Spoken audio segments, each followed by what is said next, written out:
Good morning બચ્ચા party and welcome to the class of physics with CD Patel.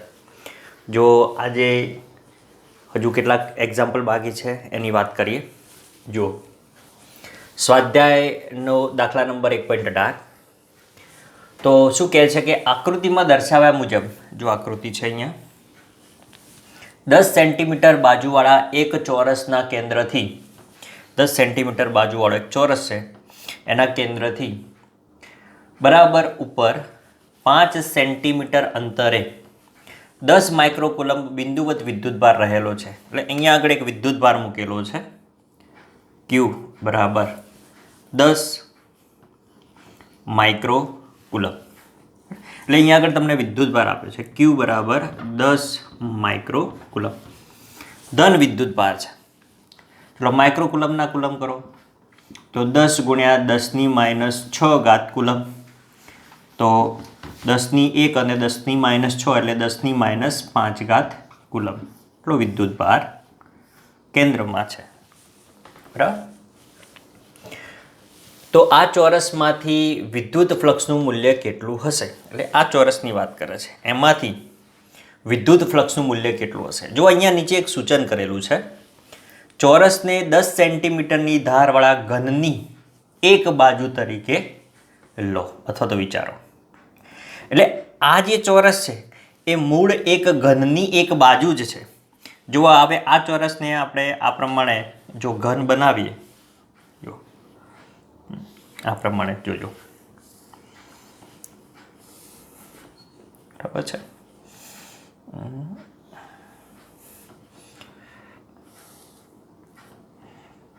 જો આ પ્રમાણે આપણે એક ઘન બનાવી દઈએ, બરાબર. તો આ સમઘનની આ એક બાજુમાંથી પસાર થતું ફ્લક્સ કેટલું, એટલે ફ્લક્સ શોધવાનું છે, ફ્લક્સ ફાઈ. ક્લિયર? ઓકે.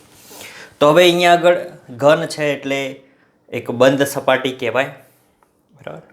તો જો આ બંધ સપાટી વડે ઘેરાયેલો વિદ્યુતભાર કેટલો છે? ક્યુ. તો અહીં આપણે લખી શકીએ કે અહીં ઘેરાયેલો વિદ્યુતભાર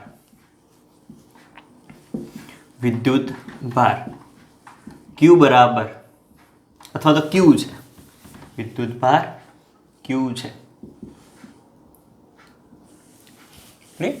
ઓકે. તો આ પૃષ્ઠ વડે ઘેરાયેલો વિદ્યુતભાર થઈ ગયો. હવે આ બંધ સપાટી એટલે કે આપણે એને ગૌસિયન સપાટી પણ કહી દઈએ, બરાબર. તો ગૌસના નિયમ ઉપરથી ફ્લક્સ ફાઈ બરાબર શું છે? Q/ε0. પણ જો આ સમઘન છે તો કોઈ એક પૃષ્ઠ લેવું હોય, બરાબર, તો આ કોઈ એક પૃષ્ઠ માટે શું કરવું પડે? તો આગળ આપણે એક MCQમાં તમને શીખવાડ્યું હતું, બરાબર, કે જો સમઘન આપેલો હોય તો સમઘનની 6 બાજુ હોય, બરાબર, તો સમઘનની 6 બાજુઓ સાથે સંકળાયેલું ફ્લક્સ ફાઈ હોય તો એક બાજુ સાથે સંકળાયેલું ફ્લક્સ કેટલું? બરાબર. તો આના ઉપરથી ડાયરેક્ટ તમે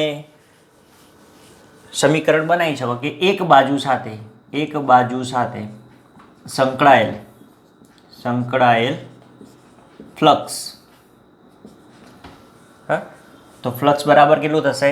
તો 5×1/6 એટલે કે 5/6 બરાબર શું થશે? તો એક બાજુ સાથે સંકળાયેલું ફ્લક્સ, અને ફ્લક્સ ફાઈ બરાબર શું થાય? તો Q/ε0 to 6. તો આ એક બાજુ સાથે સંકળાયેલું ફ્લક્સ તમને, ધારો કે એને આપણે 5' કહી દઈએ તો આટલું મળે. તો આ એક બાજુ સાથે સંકળાયેલું ફ્લક્સ ફાઈ બરાબર Q/6ε0 થશે, બરાબર. અહીંયા લખીએ કે ચોરસ સાથે સંકળાયેલું ફ્લક્સ ઘનના એક જ પૃષ્ઠ, એ પ્રમાણે લખીએ એટલે તમને ખ્યાલ આવે કે આપેલ ચોરસ એટલે કે ઘનના એક જ પૃષ્ઠ સાથે સંકળાયેલ ફ્લક્સ,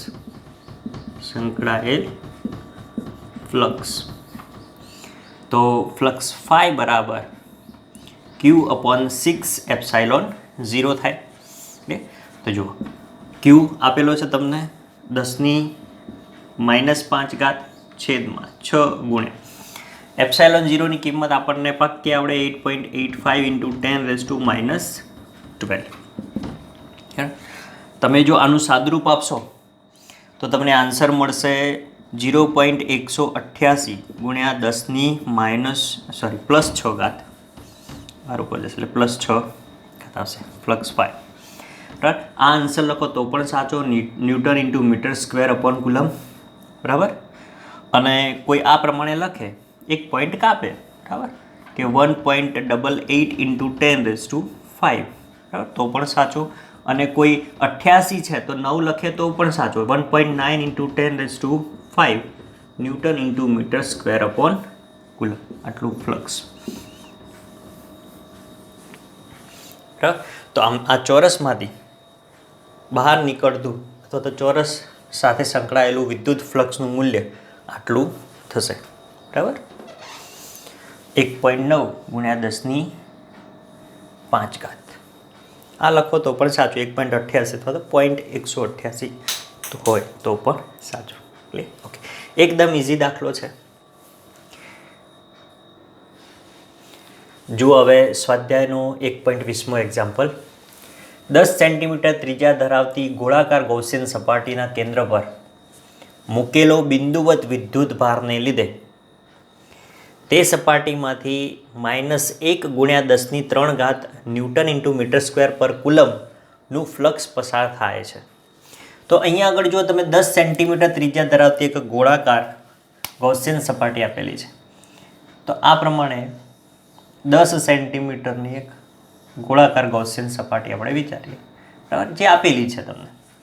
હવે એના કેન્દ્રમાં મૂકેલા બિંદુવત વિદ્યુત ભારને લીધે, એટલે અહીંયા આગળ એક બિંદુવત વિદ્યુત ભાર મૂકેલો છે, એને લીધે સપાટીમાંથી આટલું ફ્લક્સ ϕ બરાબર -1 ગુણ્યા 10⁻³ ન્યૂટન ઇન્ટુ મીટર સ્ક્વેર છેદમાં કુલમ, આટલું ફ્લક્સ પસાર થાય છે. જો અહીંયા આગળ ફ્લક્સ ઋણ છે, એનો મતલબ કે આની અંદર આપણો જે વિદ્યુત ભાર હશે એ કેવો હશે? ઋણ હશે. તો જો વિદ્યુત ભાર ઋણ હોય તો વિદ્યુત ક્ષેત્ર રેખાઓ જે છે એ આ જે ગૌસિયન સપાટી છે એની અંદર આવતી હશે. આ પ્રમાણે હશે. જુઓ, આ પ્રમાણે ક્ષેત્ર રેખાઓ અંદરની તરફ હશે. બરાબર. જો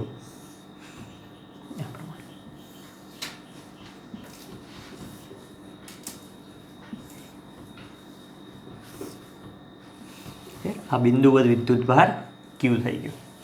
તો આ પ્રમાણે આવતી હશે અને એને લીધે ફ્લક્સ આપણને આટલું મળે છે એવું કીધું છે. તો જુઓ કે જો ગૌસિયન સપાટીની ત્રિજ્યા બમણી કરવામાં આવી હોય તો સપાટીમાંથી કેટલું ફ્લક્સ પસાર થતું હોત? આની ત્રિજ્યા આપેલી છે. હવે ત્રિજ્યા જો બમણી કરીએ એટલે 2 ગણી ત્રિજ્યા કરીએ. ધારો કે ત્રિજ્યા છે આની 10 સેન્ટીમીટર, બમણી ત્રિજ્યા કરીએ, બરાબર, અને એનાથી જે ગૌસિયન સપાટી બને છે આ પ્રમાણેની, જુઓ, ગોળાકાર સપાટી, બરાબર. આ ત્રિજ્યા બમણી કરી, બરાબર. તો ત્રિજ્યા બમણી કરો તો પણ કોઈ ફરક પડશે ફ્લક્સમાં? ના, કારણ કે ફ્લક્સ એ શું છે? તો પૃષ્ઠ સાથે સંકળાતી વિદ્યુત ક્ષેત્ર રેખાઓની સંખ્યા, બરાબર. તો અહીંયા જેટલી ક્ષેત્ર રેખાઓની સંખ્યા જે છે એ આ ગોળાકાર પૃષ્ઠ સાથે સંકળાતી હતી, એટલે કે 10 સેન્ટીમીટર ત્રિજ્યાવાળા પૃષ્ઠ સાથે સંકળાતી હતી, ગોળાકાર પૃષ્ઠ સાથે, એટલી જ વિદ્યુત ક્ષેત્ર રેખાઓ એ ત્રિજ્યા બમણી કરતા એટલી જ ક્ષેત્ર રેખાઓ એની સાથે સંકળાય છે. એનો મતલબ કે ફ્લક્સ એ આર ઉપર, એટલે કે ત્રિજ્યા ઉપર આધાર રાખતું નથી. જુઓ, ફ્લક્સ ϕ બરાબર સૂત્ર શું છે? Q/ε0. અહીંયા ક્યાંય આર આવે છે? ના, બરાબર. તો આમ લખી શકીએ કે આમ અહીં ફ્લક્સ એ ત્રિજ્યા પર આધારિત નથી.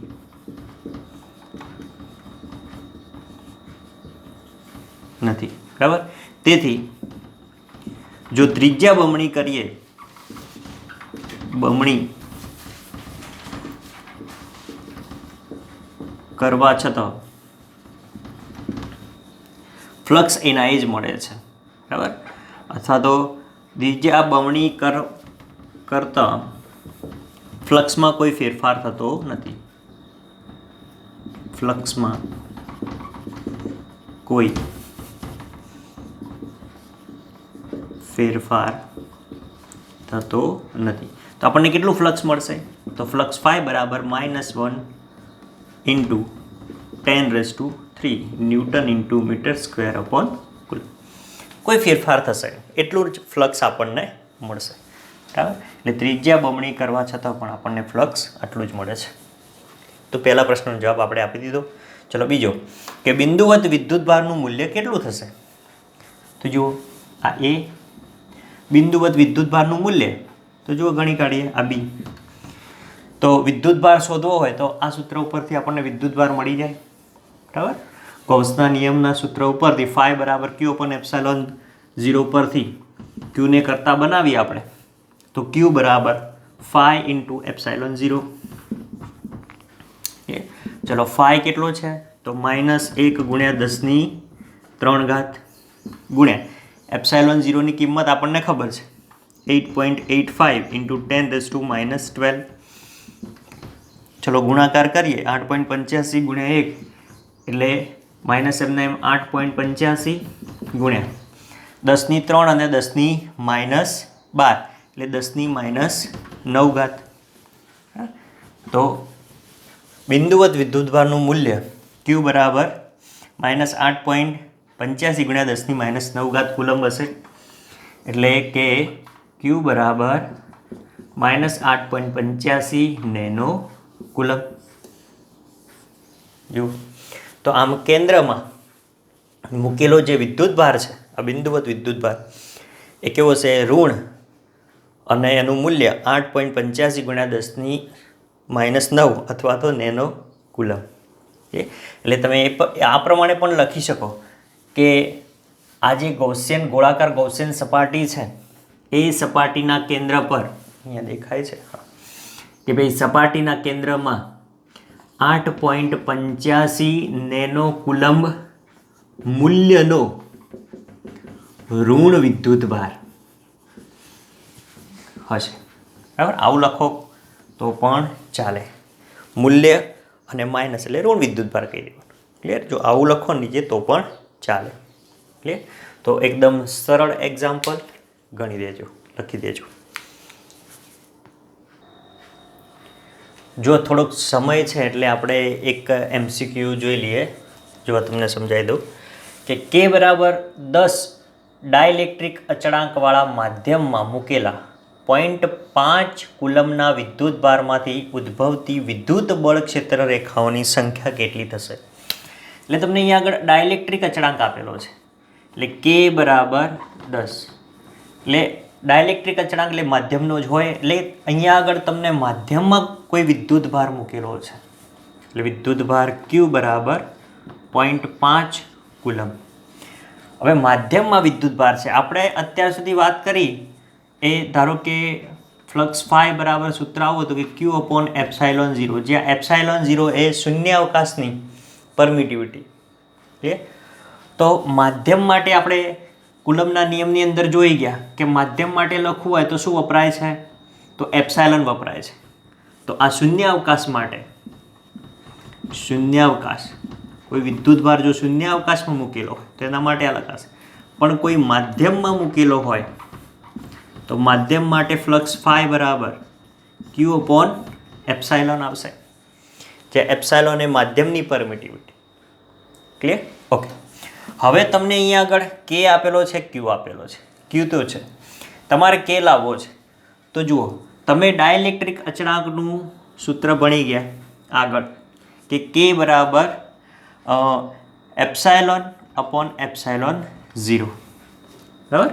કે ડાયલેક્ટ્રિક અચળાંક K બરાબર માધ્યમની પરમિટિવિટી ભાગ્યા શૂન્યાવકાશની પરમિટિવિટી થાય, જેને આપણે સાપેક્ષ પરમિટિવિટી પણ કહેતા હતા.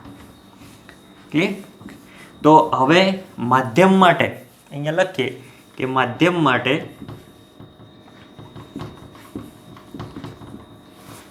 ફ્લક્સ ફાઈ બરાબર ક્યુ અપોન એપ્સાઇલોન થાય.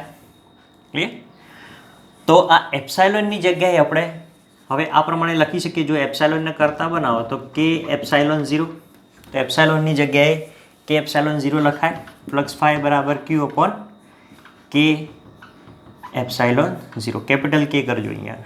ક્લિયર? ઓકે. તો હવે ક્યુની વેલ્યુ છે, કેની વેલ્યુ છે તમારી જોડે અને એપ્સાઇલોન 0ની તો તમને ખબર જ છે. ક્લિયર? પણ સાહેબ અહીંયા આગળ ઉદ્ભવતી વિદ્યુત બળ રેખાઓની સંખ્યા કીધી છે. તો બળ રેખાઓની સંખ્યા મતલબ શું?